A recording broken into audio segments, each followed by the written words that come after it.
Assalamualaikum warahmatullahi wabarakatuh. Perkenalkan, nama saya Kurnia Wahyuni dengan NIM 2023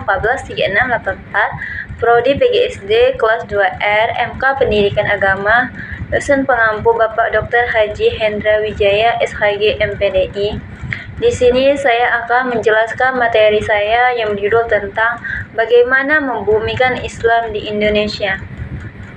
Membumikan Islam di Indonesia merujuk pada upaya mengintegrasikan nilai-nilai Islam ke dalam kehidupan sehari-hari masyarakat Indonesia dengan cara relevan dan kontekstual.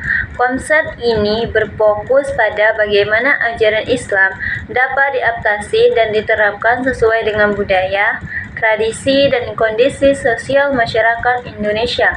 Beberapa aspek penting dari membumikan Islam Indonesia meliputi: supaya konsep Islam yang berkemajuan tidak berjarak dengan kehidupan dan menjadi wacana semata, perlu untuk dibumikan bukan hanya wacana Islam yang berkemajuan menurut Ketua Umum Pimpinan Pusat PP Muhammadiyah Haidar Nasir sebenarnya telah dipraktekkan.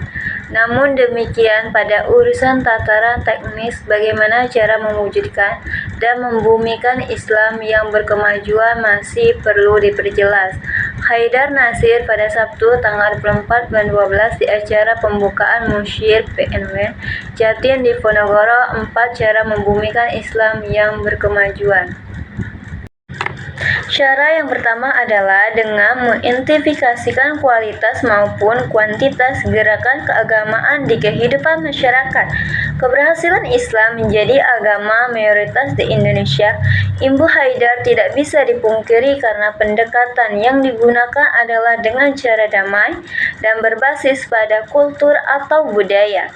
Model pendekatan tersebut menjadi role model bagi Muhammadiyah jika ingin membumikan Islam yang berkemajuan khususnya di bangsa Indonesia. Agama bagi bangsa Indonesia merupakan sumber nilai hidup dalam gerak dinamis kehidupan umat, masyarakat, dan bangsa.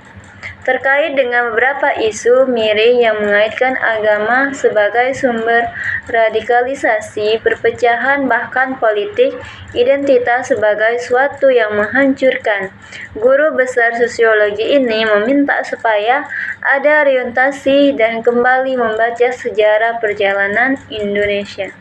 Saya yakin itu perlu kita reorientasi karena sejatinya dalam perjalanan sejarah Indonesia, agama menjadi sumber nilai hidup yang mendamaikan, yang menyatukan, yang memberi napas hidup dan kemajuan ungkapnya.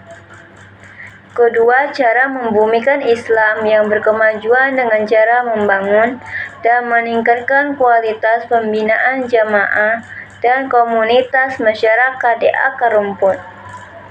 Haidar percaya komunitas akar rumput memiliki kekuatan yang berbasis pada nilai-nilai budaya yang perekat, yang kokoh di atas kemajemukan. Kesadaran atas kemajemukan bangsa Indonesia ini telah sejak awal dimiliki oleh Muhammadiyah.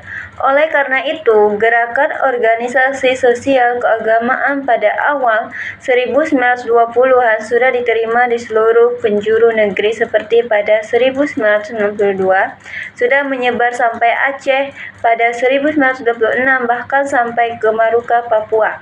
Itu menunjukkan bahwa Muhammadiyah dengan semangat pembaharuannya hadir bersama masyarakat di komunitas. Maka tidak benar bila Muhammadiyah itu anti budaya, anti tradisi imbuhannya. Ketiga, supaya Islam yang berkemajuan membumikan, maka harus ada gerakan amal nyata dalam bidang pendidikan, kesehatan, sosial, dan ekonomi masyarakat dan umat. Muhammadiyah dalam gerakan amal nyata di 4 bidang tersebut memiliki bekal yang cukup, maka harus ditingkatkan kualitasnya untuk membangun pusat keunggulan itu.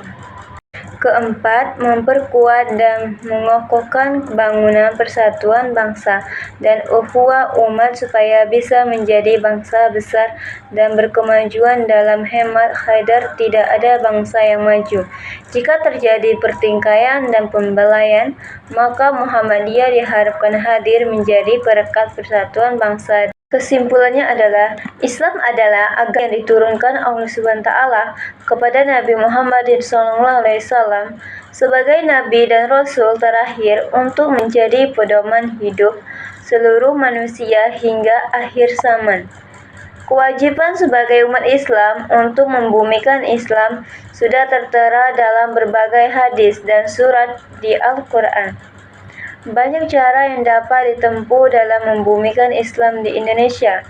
Kebangkitan atau kemajuan umat Islam, baik sendiri maupun bersama-sama, sungguh sangat bergantung pada sejauh mana mereka berpedoman dan berpegang teguh pada petunjuk ajaran, aturan etika dan norma yang